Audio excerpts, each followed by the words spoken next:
Hi. How are you? How are you doing today? Are you doing all right? Is your evening going well? And I've suddenly decided to talk like Bailey Sarian for a while. I hope things are well for you. If not, it will get better, I promise. Um, my name is Rusty. This is my horror and metal music channel. Obviously a lot more horror than metal so far because I just have so many movies I want to talk about. We're doing the Child's Play franchise to celebrate and discuss and trash a couple, actually. Um, but that's what people seem to want, or at least that's what I was told, so you asked for it.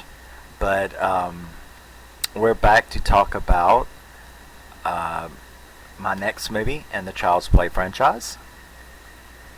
Big shock coming. This right here is my number one. Now, I think it was Josh in Camp Blood Media said that he loves this movie, but he had never heard anyone say it was their number one. Well, now you have. Child's Play 3 is my favorite Chucky movie in this franchise. I will wait for you to get up off the floor or whatever. But Child's Play, see, we're going to have trouble with that number. Tree. Child's Play Tree. Child's Play Tree is my favorite in this, and I'm going to try not to say its name that much in this video. Not that I'm ashamed of my accent, but, you know. But Child's Play Tree is my favorite of the Child's Play series. I don't care what you or anybody else says. Well, I do, but, you know, about your opinion. I don't care what you think about mine. But Child's Play 3 is the best of the Child's Play 3 franchise to me. And let's get into it, shall we? Okay. I have my little cheat sheet notes. Actually, they're just my observations that I wanted to make sure I didn't miss. But Child's Play 3 was released in 1991, just a year after Child's Play 2. It was directed by Jack Bender, written by Don Mancini again, and it stars Justin Whalin, who I love Justin Whalin as Andy. He was very perfect casting because he really does look like what Andy would look like, or what you would expect Andy to look like as 16. He really does look like Andy at 16. And that's what he is in this movie. He is 16 years old, so it's 6 years after. Takes place 6 years later after Child's Play 2. His mom's still in a psychiatric center. I guess that shit really tripped her out. That and the fact they didn't want to replace Catherine Hicks, or they just didn't want to waste time, you know, putting her into the storyline, or didn't need to, actually. I don't know. Did you miss his mom not coming back?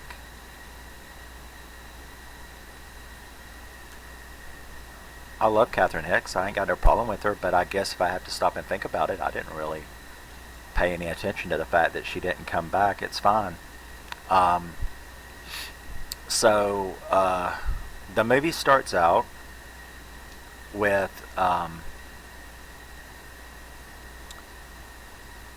it was a board meeting. I just watched this a couple hours ago. But it starts out with a board meeting. You know, it's trying to remember more than just synopsis, you know. When you try to get down into details you want to hit, but then you don't want to hit this. That's just, everybody does it that I've seen, so you'll see me jump around. But it starts off with a board scene. They're having a board meeting at the toy company again. They're going to reintroduce the good guy line back to the public, even after all the shit that happened, because they're so popular and people still want them. And it's all about money, so that's what they're going to do. So they have a board meeting, and you get to meet the head of the board, who, in spectacular fashion, is Chucky's first kill. The scene takes place in his office where he's surrounded by all of these toys. And here it goes. Chucky fucks with him beyond all belief. Now, remember, Chucky now, he was destroyed in the last movie. But when they were cleaning out the factory, the, I guess you would call it the grapple, had, to get all of the latex and plastic up off the floor where its body was. It reached down and grabbed it and picked it up and pulled it out. But as it went out, they were reopening the factory. And as it went out, the blood that was draining from the body went into the plastic. And so the first doll that was created was infused with and now possessed by Charles Lee Ray. So that's the first doll that came off the assembly line, was up in the CEO's office, and it's time for our first kill, and there we go. That was one of my favorite scenes, was one of my favorite kill scenes. A lot of my favorite kill scenes of this franchise are in this movie, which is why I said it's my favorite movie of the franchise. So, I love the way Chucky fucked with him. Chucky is really evil in this movie. He doesn't just kill him. He doesn't just attack him and kill him. He fucks with him with all of the toys. Beats him up with a golf, with a golf club. Tries to hit him with a remote control car. Tries to hit him with a remote control helicopter. Stabs him with darts. Throws darts at him. He hurts him. It's sort of a nice little, probably about 8-minute torture scene where he is fucking with him in every way that he can imagine before he finally chokes him to death with a yo-yo string. So, yeah, and I love the way that he walked over his body and his head when he got through with him to go get on the computer to find out where Andy was. Now, I don't know. I don't know if it was revenge at the time, because he didn't think about this until later. So, at that moment, I think he just wants to kill Andy. Because he already knows he's been in that body too late. And it hadn't clicked in his head yet, what we're going to find out later. So he wants to find Andy, of course. So he goes and looks it up, and he finds out, and we move to the Kent Military Academy. That is where Andy, who is now 16, has been sent. Like Kyle in the last movie, Andy has been in and out of various foster care homes throughout this 6 years. And he is now in this military academy. And I really like that setting. I mean, come on. It's Chucky meets Taps without Tom Cruise. It's good. It's cool. If you haven't never seen the movie Taps, I love Taps. So I love the military academy setting. Toy soldiers. Taps. What's another good one in a military academy? Can't think of it right now, but there's a few. Up the Academy. But yeah, so it's sort of like Taps meets Chucky. I like it. But so yeah, we're now at the Kent Military Academy, where we are introduced to the characters. You have Andy, of course, who gets introduced to his roommate, which is Whitehurst, which, I really like that character. I like Whitehurst. He hears about, but we don't see yet, the bully of the academy, which is Sheldon. And there is the other main character, which thankfully they didn't go down that romance shit too much, which I'm really, really thankful of that. But we have De Silva, who is a really good character. I like her as well. And right after that, I think we get introduced to the Commandant. First thing he does is quote the Bible, which I was ready for him to be killed, because I could see that he was going to, pick yourself up by your bootstraps and we're going to make a man out of you and shit like that. I'm like, oh yeah, you need to die. Anytime you start talking that macho shit. But, what do you expect in a military academy? But still. So we get introduced to, these people at the beginning. And right after that, we meet Sheldon. And my eyes, the second that he started doing that military shit, he was the bully that they said he was. The second, I think it was probably 3 seconds after he started speaking, I was looking at the front of my brain. My eyes rolled back in my head so far. And I was like, oh yeah, please. Horror movie gods, please let him die ugly and slow. Is what I thought. 'Cause I hate bullies. So, yeah, I was ready, to see him do that. There was also, the youngest kid. I don't know, he looks about 10, 9. His name is Tyler. He's in the movie as well, of this little circle. So you have De Silva, Whitehurst, Sheldon, and Tyler are the main other students that you get to know. And we meet Sheldon the next day, like I said, in drill. And he shows himself to be the asshole he is. De Silva stands up to him, which is pretty cool. And next thing you know, Andy has received a package. Now we, as the audience, can immediately tell that it's a good guy doll. It's the exact same shape. We know what it is. And Tyler, the little kid, he was... You knew he was fascinated with good guy dolls because, let's jump back for a second, the other person that we met was Andrew Robinson from Hellraiser. He is this psychotically perverted barber of the thing. His character is pretty funny because that is a creepy guy. He is very, very creepy about cutting boys' hair. The scenes were disturbing. We're talking like some Leatherface shit. Like some kind of psychotic or perverted obsession with a certain act. But they did it in a really funny way. But his perverted love of cutting their hair was very strange. I guess that was a little thing they threw in there, but Andrew Robinson played that perfectly. So we knew at that time, because there was a commercial plan when he was cutting Andy's hair of the Good Guy commercial, and Tyler, the little boy, was going ape over it, whereas Andy was being traumatized by it. So Andy receives a package, and Tyler is given this package and told to deliver it to Andy.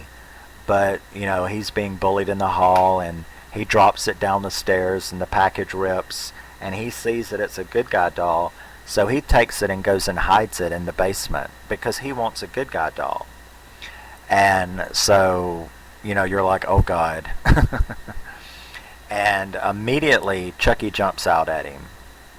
When he opens up the package, it's a good guy doll, and Chucky jumps out at him and is like, who the fuck are you? Which was funny. And Tyler was just like not bothered by that at all. He wasn't bothered by it. He was just like, I've never seen a doll like you. I thought you could only say 3 sentences. And he was like, well, I'm the new and improved.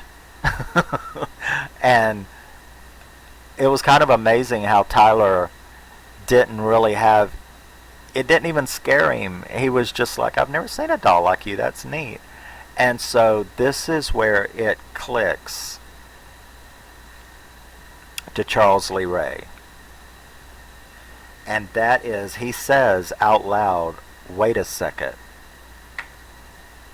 Because, he said, I was supposed to be delivered to Andy, and don't you know that messing with the mail is a federal offense? And, the kid was like, whoops.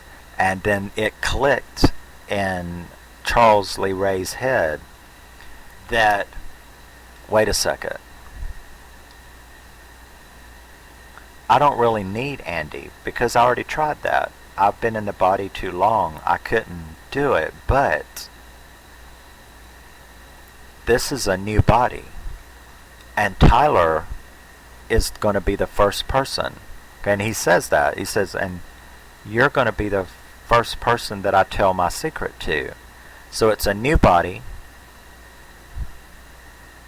The ritual can work now, but not on Andy. Or maybe on Andy, but he didn't. He was like, he's got a new target. And that's Tyler. So you're like, oh shit, I didn't see that coming. I was wondering, why was you, what were you going to do now? Well, now he has something to do. Once again, we're on a time frame because he's got to get the ritual done. He immediately starts doing it right there. He's like, let's play a game. And, they do that. But the Commandant walks in, catches them,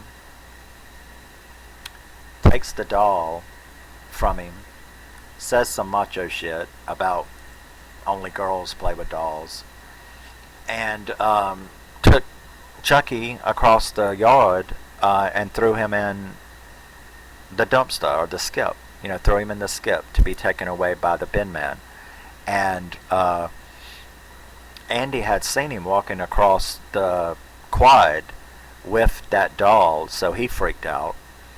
And now we end up with another kill, and that is that he gets dumped into the bin trolley, and he starts screaming like a little boy, which makes the bin man get out, go around, and get in it to try to help the kid that's in there. Only it's Chucky, who then climbs out and then crushes him in the garbage container, in the bin lorry. So there you go. That was good. That was a good scene. And he does end up going and revealing himself to Andy, telling Andy now that you're not an issue. You're just going to stay out of my way because I'm going to, I've got another target. And Andy's like, I'm not going to let you mess with that kid. So here we go. Andy is now in a protector's role. He's not being chased by Chucky in this movie at this point. He is trying to protect Tyler from, he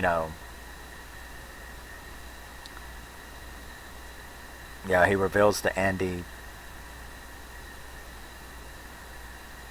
And Chucky's got a lot of one-liners in this movie that pretty much rival every other one that of the franchise, and that is he does a lot of them in there. Like, I thought, like when Andy said, I thought we killed you, and he's like, well, you can't keep a good guy down. That's a pun worthy of somebody I know out there. And then he says, oh, and by the way, I'm going to be a bro because it turned, Tyler, the little boy, is black. So Chucky makes that remark that he's going to be a bro now. So there's an awful lot of one-liners in this, in this movie. The next one is the Commandant of the academy comes in and starts this shit. Now Chucky is upset because the girls have found him. The girls have found Tyler's doll because Tyler is claiming it now. So one of the girls, De Silva, puts lipstick on Chucky, and that was one of the. I think that was probably the funniest line to me in this movie. Was because Tyler's like, no, you're making him look stupid and stuff like that because she put lipstick on Chucky, and then when someone comes in and they all walk away, because they had went to, I guess, help him get Chucky back from the Commandant. And when the Commandant comes in, they all run. So Chucky is on the desk with this lipstick all over him, and he sits up and he wipes it all off on his shirt, and then the look on his face as he says, "This means war," because she put lipstick on his face. That was pretty cool. That was probably my funniest, the funniest thing in the movie. So Chucky is really angry now. So when the Commandant does come in, he's ready to murder. He needs a good kill because he's so angry about the Silva putting lipstick on his face that he jumps out to kill the Commandant, who stands right up and has a heart attack and drops dead. And Chucky's like, "You got to be fucking kidding me. I mean, he just stole my kill." You know what I mean? Because it scared the shit out of him so bad, which just shows you the difference between adults and children. He jumps out at Tyler, and Tyler's like, "I've never seen a doll like you." And he jumps out at the Commandant in pretty much the same way, and the Commandant has a damn heart attack because it scares the shit out of him so bad. That's pretty interesting about the difference in psychologies there, if you think about it. But yeah, so that was pretty funny.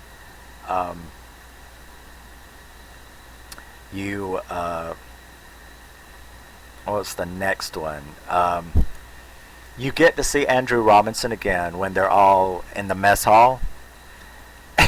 And I guess they wanted to double down on the perverted erotic haircut thing, because he goes walking through the mess hall and he's feeling of each boy's hair, and he's like, grabbing it, and it's like, "I want to see you next Friday.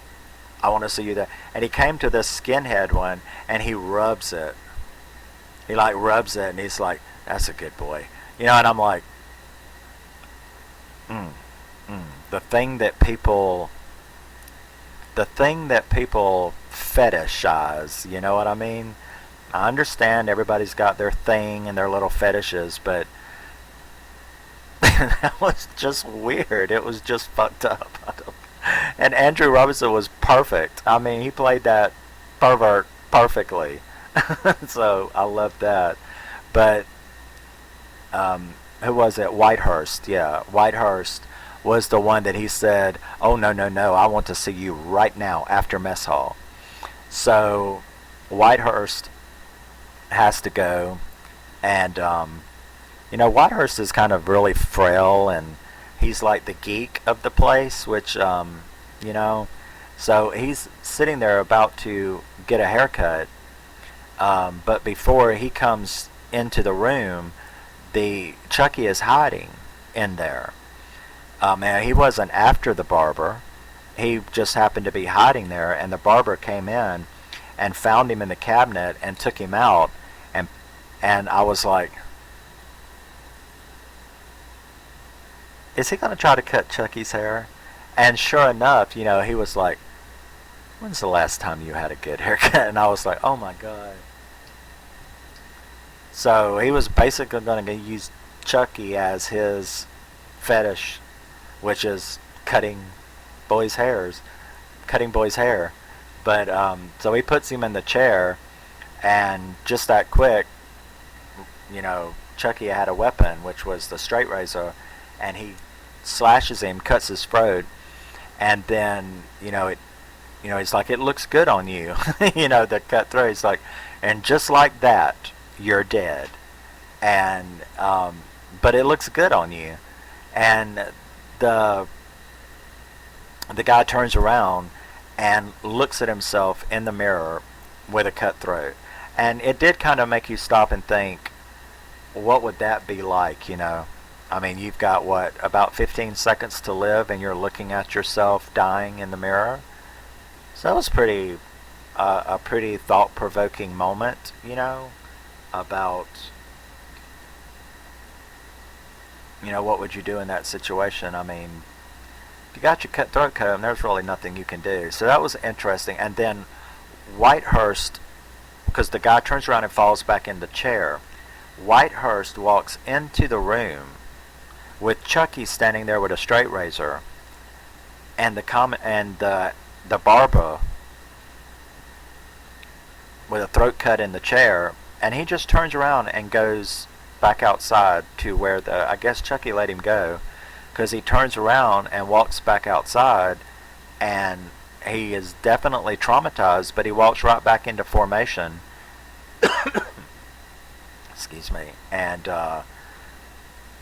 just says, I'm fine. I'm fine. And I think it's because he had been bullied about being a wimp. So he just was not going to let this moment freak him out. Because he had been bullied about being a wimp, a fraidy cat, stuff like that. So he just refused to, let it send him down. And we need something to drink. Yes? But, yeah, so he then stood there in formation where they're all getting ready for the war games, which is another best scene in this movie. It reminded me of Private Benjamin, because it's the exact same thing. The red and the blue team. And in Private Benjamin, there was the war games. Of course, Private Benjamin's a comedy, but it really reminded me of the war games. So you had Private Benjamin. You had the war games going on, which was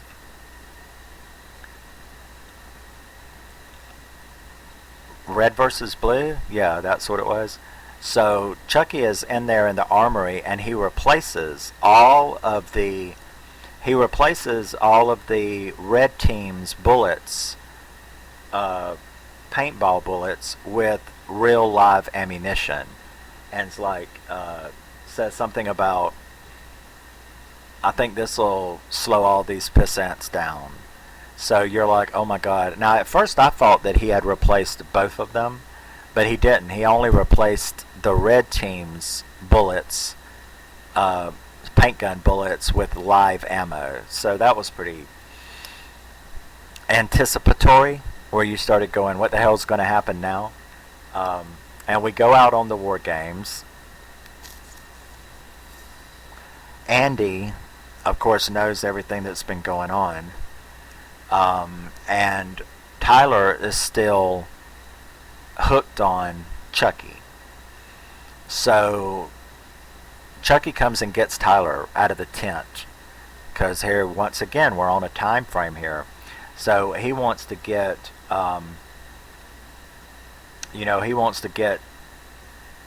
Tyler out somewhere where he can perform this ritual. And of course, like all of these movies, he's being thwarted at every turn. So he does that.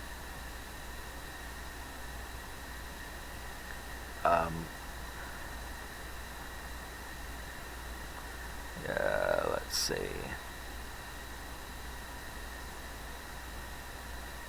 So he gets Tyler, gets him out into a secluded spot in the woods. Now, Andy has woke up and has went looking for him. So he's like looking for him, like, I'm not going to let you hurt this kid, because he's the only one that really knows, what's going on. Except for Whitehurst, which is refusing to admit any of it. Whitehurst, is refusing to admit that he knows anything about this demonic doll running around. So, but he redeems himself. So Andy is once again alone trying to find Tyler, and of course all of the other people in the situation are accusing Andy and Tyler of running off to help the other team, being traitors to their color, So you've got all of that going on while Andy is trying to protect Tyler from Chucky. Chucky does start the ritual, but Tyler interrupts him and says that he doesn't want to play that stupid game no more because he's tired. And this is where Chucky reveals himself to Tyler as not being the friendly, nice thing that he thought that he was. So, you know, Tyler's like, oh my gosh, Andy was right about you. You know, you're not really my friend. And so it gets ugly at that point because Tyler stabs him with a knife and he takes off, and Chucky manages to get a hold of De Silva and kidnaps her and is sitting by her with a hand grenade. And he calls, using her thing, to Sheldon and the group who have all gathered together now, the blue team, which is what Andy was. And so he calls and says, you know, I want the kid, because Andy had took Tyler back to the group and said that Tyler was in trouble. You know, Tyler's on the red team. That's why they thought Andy was being a traitor, was because he had left to go and help Tyler, and also because their map of the area was missing. But Chucky had took that, you know. So he calls and is like sitting there on the phone, you know, I mean on the radio, telling them to bring the kid up to where the Jeep was, or he was going to kill De Silva. So they all start heading in that direction, the blue team. I guess Sheldon and all them realized that, okay, something was going on, but they're still not sure, and they kind of think that maybe it's a red team trick or something. But in any event, they still go on there to it. And when they get there, Chucky has called the red team's captain and told them where they are to come to that place too. Now he did that because he knew when they got there they would probably start firing at each other, and the red team had live ammo. So when the red team does get there, that's exactly what happens. And they shoot Sheldon. And that was very satisfying to me, because I had said, well, no, it wasn't satisfying, because I said at the beginning that I wanted him to die slow and ugly. Instead it was fast and quick. But he was still shot and killed anyway. And De Silva got shot. No, she didn't. She gets shot later. But so it worked, because now Chucky takes off with Tyler. There's a carnival taking place right down the hill from where their war games were taking place. So the Chucky takes Tyler hostage again for what, the third or fourth time, and takes him to that carnival, and that's where they end up having the last big showdown. De Silva and Andy go into the Lost and Found looking for Tyler and find a dead worker in there. So Chucky has now gotten Tyler to take him into the Funhouse ride, and the whole rest of the movie takes place in the Funhouse, which was filmed phenomenally. All of the action that takes place in the Funhouse, with Tyler trying to get away from him, with him trying to start the ritual and complete it, all while Andy is trying to stop him. De Silva gets shot at this point, and she's out of commission. She probably would have died if it had got her in the femoral artery, but instead it didn't. But it shot her right there in the thigh. So that was really a close call, because she would have bled out in a minute or two had it got that artery. But in case you didn't know that, don't get stabbed or shot in the thigh, because it'll kill you quick. You might not think it, but it'll kill you quick. So the Funhouse scene, I love the Funhouse scene. The cinematography, the way everything is up, down, around, all of the little aesthetics of that scene, really, caused me anxiety. I think it's filmed really, really, really well.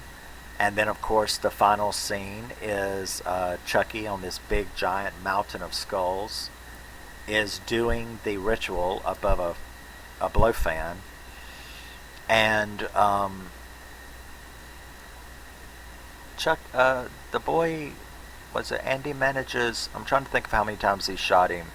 I know that, and Andy wasn't a good shot. That had been made clear in the movie. He had a real problem with shooting, hitting the target. So he wasn't familiar with guns. He didn't know how to shoot well. And he hadn't been there at this academy for very long. This all took place within, a week of him getting there? A week or two? So it's not like he had time to become a proficient shot. So he ends up shooting Chucky in the arm, shooting one of his arms off, shot him in the chest again. We've seen that before. And when he got him in the chest, he did manage to knock him off.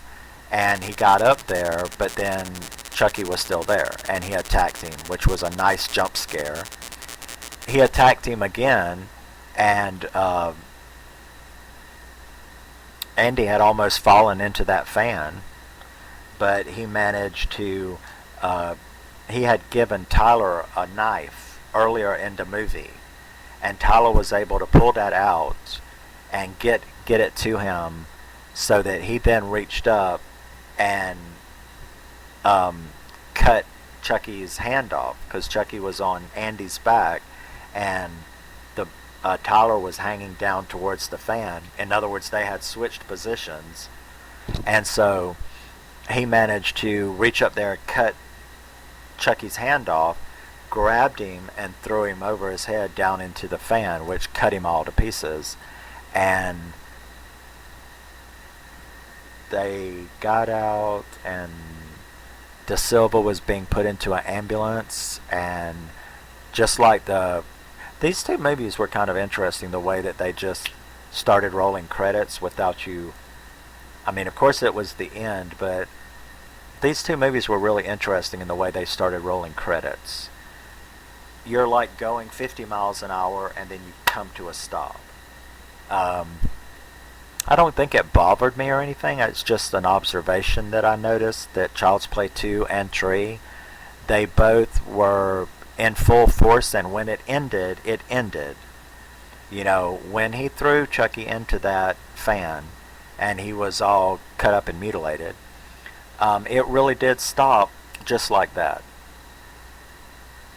And they walk out to the ambulance, and the credits start rolling when the girl says, "Are you going to be okay?" And Andy says, "I've been here before," and the credits start rolling. And that, yep, checked my notes, that's that. So that is Child's Play 3. Now people have asked me, what is it about this movie that makes it your number one of the franchise? And I'm like, well, everybody is different, and I can ask the same thing of people who like Bride of Chucky at all. Oh, I like Bride of Chucky, it's up there, and I'm like, yeah. It's like, oh, all right, that's fine. So everybody has their different things. Me personally, what do I like about Child's Play 3? I like the atmosphere. And when you start with number one, which was this origin, this new thing, then you step it up with number two. To me, Child's Play 3 took another step up the ladder. Child's Play 3 is very, very serious. It's dark, especially in the last half of the movie. Oh yeah, I forgot that part. When Whitehurst, the one that they had said was a wimp and stuff like that, and had been bullied for being a wimp, when Chucky had her hostage with the grenade after the red team shot Sheldon, and everybody started like getting chaotic, he threw the grenade right over there where Andy and all of them were standing over Sheldon, and pretty much the entire blue team and some of the red were, standing around Sheldon and fighting and carrying on over what had just happened, because Sheldon had just been shot by one of the red team with live ammo and killed. When Whitehurst saw that grenade sitting there, I mean, the first thing I remember way back when I first saw it, I was like, oh, please God, don't do that. This is not Platoon. Because I could see it in his eyes. I could see what they were fixing to do with the story, what the director was fixing to do, what the writers had done. I saw it in his eyes, and I'm like, this isn't Platoon or Hamburger Hill. Don't do that. Are you going to do that, really? And he did. Whitehurst ran over there and jumped on the grenade, which you see in war movies, the guy who protects the platoon or the squad. He ran over there and jumped on that grenade, and it blew up, and that was a really good special effects. When that grenade blew up under him, that was a powerful scene, because you just like, it just like, that had to hurt for a second. And that was very, very sad. And that's what I mean. Child's Play 3 is the most horror of the franchise up to this point. 1 had come out, 2 had come out, this was the third one. And to be honest with you, I think that's why a lot of people didn't like it as much as the other two, was because it wasn't quite as dramatic. And although it had some of the most phenomenal one-liners, it was not as funny. There was not as much comedy in it. But there was just enough for me. I loved the one-liners. I loved the lipstick. I loved his one-liners to everyone. But Child's Play 3 is really serious. It's the most serious up to this point of these three. It had stepped up every time. It had gotten more and more violent. It had gotten more and more serious. Chucky had gotten more and more don't give a fuck, we'll kill you all. And just dirty about it. Ugly about it. And I loved that. I loved that Child's Play 3 is probably the darkest up to this point. I keep saying that. Up to this point, Child's Play 3 was the most serious, darkest of the three. Had the least amount of horror, comedy. Because the only comedy in this movie, unless you want to laugh at the pervert hair barber, that is funny. That is comedic in a different way than Chucky's one-liners. His one-liners are fantastic, and there is a great amount of comedy. But just the right amount for me. But there isn't as much. There's not as much as the second and the first. And Child's Play 3 is a whole lot more serious and scary and in your face, because bringing in, I think, the military aspect, Sheldon getting shot with that bullet, and especially Whitehurst, that was like probably one of my most shocking scenes in a Child's Play movie, was him throwing himself on that live grenade and getting blown up, and them showing it. I just thought they would show it from a distance, maybe, the boom, but they really showed it kind of close up, and yeah, it was pretty intense in my opinion. So yeah, there we have Child's Play 3, 1991. Justin Whalin taking over the role of Andy at 16. Perrey Reeves, Jeremy Sylvers, and of course, like I said, the phenomenal. It's not a cameo, but it's not a lot, but Andrew Robinson making this appearance as the I don't know what to think about you, Barber. um, for comedy, weird relief. I mean, if I think about it, Andrew Robinson's role in this movie is something that Quentin Tarantino would do. This total weirdo doing this total weirdo thing that isn't something you can call the law on, but it's something that you can see and you can watch him doing it and you're just like, I can't do anything about the kind of freak you are, but you're a freak. You're a creepy freak, okay?